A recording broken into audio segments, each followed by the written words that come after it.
मैं हूँ मीर हसन और आप देख रहे हैं my YouTube channel college notes. और आज मैं बात करूँगा Calcutta university English honours 4th semester paper CC8। क्योंकि आप टाइम बहुत कम रह गया है, ऑलमोस्ट 1 मंथ है, तो ये जो सजेशन है वो लास्ट मिनट सजेशन है। और मैं इस सजेशन में जो आपको क्वेश्चन सजेस्ट करूँगा, उम्मीद है कि वो 100% जो है आपके फाइनल एग्ज़ाम में वो कॉमन आएंगे।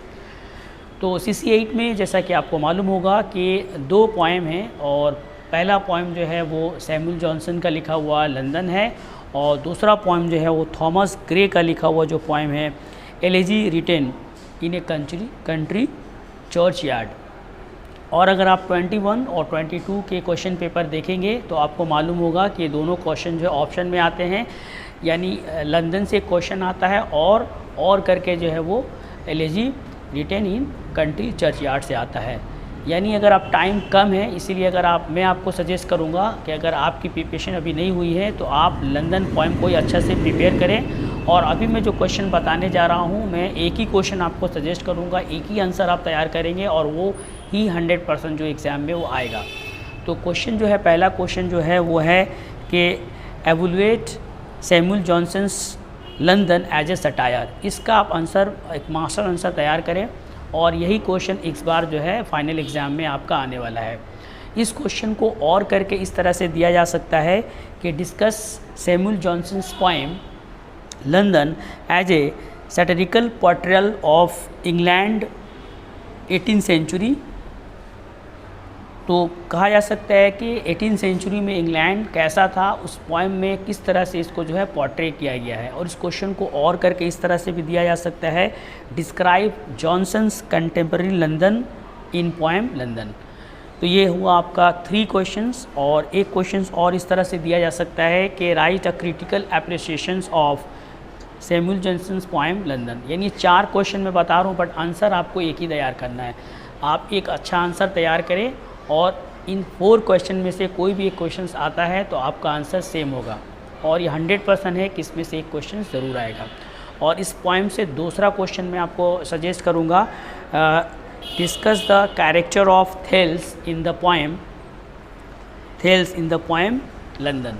तो कैरेक्टर ऑफ थेल्स भी जो है बहुत इम्पॉर्टेंट है, और कैरेक्टर्स को कुछ इस तरह से भी और करके दिया जा सकता है कि what are the reasons that force Thales to leave London. वो कौन से रीजन से जिसकी वजह से इस पोएम में दिखाया गया है कि कैरेक्टर है थेल्स, उसको लंदन छोड़ के जाना पड़ रहा है। तो इस पोएम से मैं सिर्फ आपको 2 क्वेश्चन मैंने सजेस्ट किया। एक मैंने किया लंदन एज ए सटायर, और दूसरा मैंने किया जो है कैरेक्टर ऑफ थेल्स। सटायर को और करके मैंने जो दिया है, यानी आप एक अच्छा आंसर, मास्टर आंसर तैयार करेंगे तो आप इसका आंसर लिख सकते हैं। यानी इस पॉइंट से मैंने 2 ही क्वेश्चन आपको सजेस्ट किया है। अगर आपको इस सजेशन का आंसर चाहिए, आप परचेज़ करना चाहते हैं, तो आप मेरे व्हाट्सअप नंबर मुझे व्हाट्सअप करेंगे, मैं आपको एक सैम्पल आंसर दूंगा। आप उस आंसर को अच्छी तरह से एनालाइज करेंगे। अगर आपको लगता है कि आंसर जो है ओरिजिनल है, सही से लिखा हुआ है, तो आप फिर मुझे एक रीज़नेबल प्राइस पे मैं आपको इस सजेशन के सारे आंसर मैं आपको प्रोवाइड कर दूँगा। अब आते हैं हम लोग अपने दूसरे पोएम की तरफ, और हमारा दूसरा पोएम जो है वो थॉमस ग्रे का लिखा हुआ पोएम है elegy written in a country churchyard. तो इससे जो पहला क्वेश्चन मैं आपको दे रहा हूँ, देखिए मैं स्क्रीन पे मैंने लिख दिया है कि consider elegy written in a country churchyard as a successful elegy. Is a very very important question, इसको आप अच्छे से प्रिपेयर करें। और इस क्वेश्चन के अलावा जो दूसरा क्वेश्चन मैं इस पोएम से मैं आपको दूंगा वो इस तरह से है, discuss Gray poem elegy written in a country churchyard as a pre romantic poem. और इस प्री रोमांटिक पोएम को इस तरह से और करके भी दिया जा सकता है, what are the characteristic of romanticism are found in the poem elegy written in a country churchyard. उसके बाद जो तीसरा क्वेश्चन मैं आपको सजेस्ट करूँगा इस पोएम से वो है टाइटल। तो justify the title of elegy written in a country churchyard. या इस क्वेश्चन को और करके दिया जा सकता है, कोटेशन दे दिया जाएगा। कोटेशन इस तरह से है, path of glory lead but to the grave, explain the line. तो इस अगर आप टाइटल प्रिपरेशंस करेंगे, टाइटल का आपने आंसर लिखा है, तो ये भी आंसर जो है ऑलमोस्ट जो है वो सेम होगा।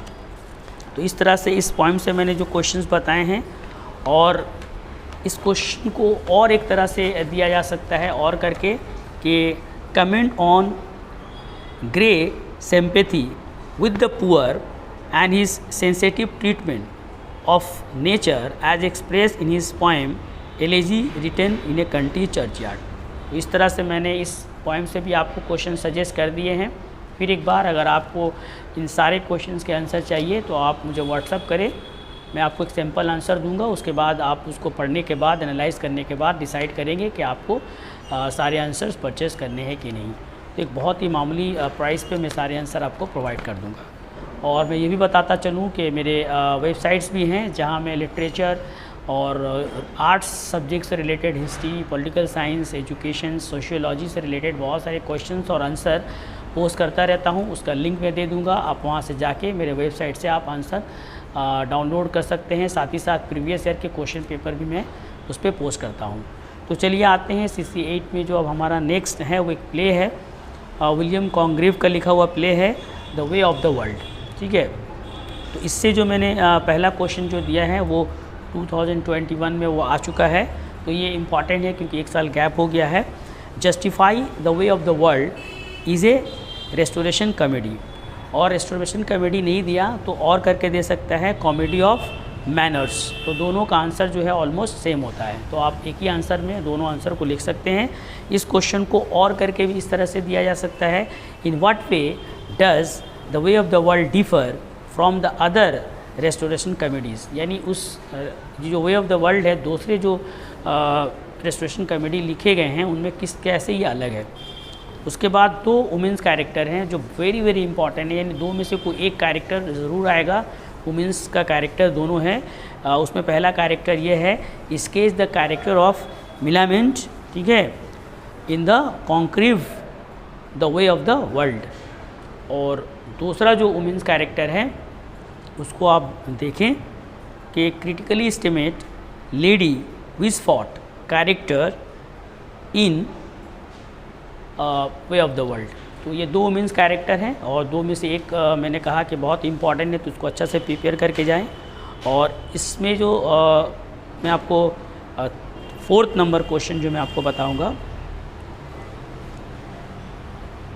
वो ये है, 3rd नंबर क्वेश्चन होगा। 3rd नंबर क्वेश्चन क्या है? 3rd नंबर क्वेश्चन ये है कि elaborate the significance of proviso seen in the way of the world.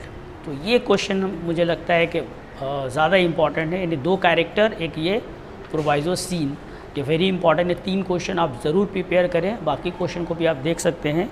और लास्ट क्वेश्चन भी जो मैं बताऊंगा इसका 4th क्वेश्चन, यानी मैं उससे कुछ 4 क्वेश्चन इस प्ले से मैंने दिया है और उसमें मैंने स्टार भी लगाया, आप देखेंगे कि comment on the Congreve treatment of theme of money, love and marriage in the play way of the world.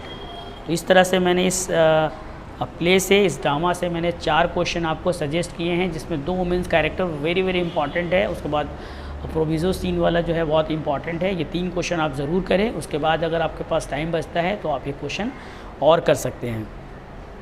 उसके बाद जो है एक फ़िक्शन नॉन फिक्शन से रिलेटेड जो आपको उसमें ये है वो है रॉबिन्सन क्रूसो, ठीक है, नॉन फिक्शन है वो। तो उससे आपका जो क्वेश्चन इस बार जो सबसे वेरी वेरी इंपॉर्टेंट क्वेश्चन जो है वो आने के जो चांसेस हैं वो इस तरह से है कि analyse Robinson Crusoe as a allegory. As a allegory is very very important, कि discuss Robinson Crusoe as a allegory. तो एज ए एलिगरी ये वेरी वेरी इंपॉर्टेंट है, और इसको और करके ऑलरेडी ये क्वेश्चन जो है वो 2021 में दिया था, उसने उसको थोड़ा सा ट्विस्ट किया था। क्वेश्चन कुछ इस तरह से था कि do you think Defoe meant his novel Robinson Crusoe as a moral tale, यानी जो एलिगोरी होता है एक्चुअली वो मोरल टेल ही होता है। तो मोरल टेल चूँकि 2021 में आ गया है, तो मैं आपको ये सजेस्ट करूँगा कि इसका जो आंसर है कि Robinson Crusoe as a allegory, आप इसको ज़रूर प्रिपेयर करें, और वेरी वेरी इंपॉर्टेंट क्वेश्चन से होने वाला है। उसके बाद जो दूसरा इससे जो रॉबिन्सन क्रूसो से दूसरा क्वेश्चन मैं दे रहा हूँ वो भी बहुत इंपॉर्टेंट है, इसमें स्टार लगा लें आप, कि discuss Robinson Crusoe as a novel which justify colonialism, यानी थीम ऑफ कॉर्नेलिज्म, या बोलेगा कि ये नॉवल जो है उसमें किस तरह से कॉर्नेलिज्म को जस्टिफाई किया गया है, उसको आप लिखो। यानी क्वेश्चन कॉर्नेलिज्म से रिलेटेड इससे आएगा, तो आप उसका भी एक आंसर आप अच्छा से तैयार कर लें। उसके बाद 2 कैरेक्टर में से आपको सजेस्ट करूँगा, comment Dafoe postural of Crusoe character in the Robinson Crusoe. Robinson Crusoe में जो क्रूसो का कैरेक्टर है वो बहुत इंपॉर्टेंट है। इसके साथ एक और कैरेक्टर कर सकते हैं, कैरेक्टर ऑफ फ्राइडे। तो इससे मैंने आपको 4 क्वेश्चन मैंने आपको इससे सजेस्ट किया है। पहला क्वेश्चन मैंने किया है कि discuss Robinson Crusoe as a allegory, और करके मैंने आपको दिया, स्क्रीन पे आप दे सकते हैं। और दूसरा जो इम्पोर्टेंट क्वेश्चन में बताया है कि Robinson Crusoe as a theme of colonialism, और क्वेश्चन मैंने लिखा है discuss Robinson Crusoe as a novel which justify colonialism. तो कॉर्नेलिज्म वाला बहुत इंपॉर्टेंट क्वेश्चन ये है, यानी 2 क्वेश्चन एलोगोरी और कॉर्नेलिज्म वेरी वेरी इंपॉर्टेंट है। इसके अलावा जो है आप 2 कैरेक्टर भी पढ़ सकते हैं। उसके बाद इसमें जो एसे है जोसेफ एडिशंस का, Sir Roger at home and Sir Roger at church, तो इससे मैं आपको क्वेश्चन बता दूं। इससे जो पहला क्वेश्चन मैंने लिखा है जो बहुत इंपॉर्टेंट है वो इस तरह से है, comment on Addison's prose style with reference with the Sir Roger at home and Sir Roger at church. ठीक है। उसके बाद मैंने दूसरा क्वेश्चन जो मैं आपको सजेस्ट करूँगा इस पोइम से, वो इस तरह से है कि describe the character of Sir Roger as portrayed in Addison essays Sir Roger at church and Sir Roger at home. यानी कैरेक्टर है सर रोज़र का, और उस पर 1 नंबर मैंने लिखा है प्रोज स्टाइल्स। तीसरा क्वेश्चन है इससे आप कर सकते हैं कि do you agree with the view that essay Sir Roger at home and Sir Roger at church reflected 18th century country life. Is a very very important question है ये। ठीक है। इसको कैरेक्टर इंपॉर्टेंट तो है ही, लेकिन ये 18th सेंचुरी कंट्री लाइफ को इस दोनों एसे में किस तरह से जो है रिफ्लेक्ट किया गया है, किस तरह से दिखाया गया है। Give reason of your answer. उसके बाद जो इससे जो last but not the least जो लास्ट क्वेश्चन में आपको सजेस्ट कर रहा हूँ, discuss the relevant illustration of comic elements और ह्यूमर। कॉमिक एलिमेंट्स बोले या और ह्यूमर बोले in the essay of Joseph Addison's, special reference to Sir Roger at home and Sir Roger at church. तो ये मैंने आपको इससे जोसेफ एडिशन से भी मैंने 4 क्वेश्चन दिए हैं। और फिर मैं बताता चलूँ कि अगर आपको इस सारे क्वेश्चंस के आंसर चाहिए तो आप मुझे व्हाट्सअप करें, और एक बहुत ही रिजनेबल प्राइस में जो है आप इस आंसर को जो है आप परचेज़ कर सकते हैं। मेरे यूट्यूब चैनल को आप लाइक करें, सब्सक्राइब करें, और इस वीडियो को ज़्यादा से ज़्यादा शेयर करें कि और भी जो स्टूडेंट हैं उनको इस वीडियो से फ़ायदा हो सके। मिलते हैं अपने नेक्स्ट वीडियो में।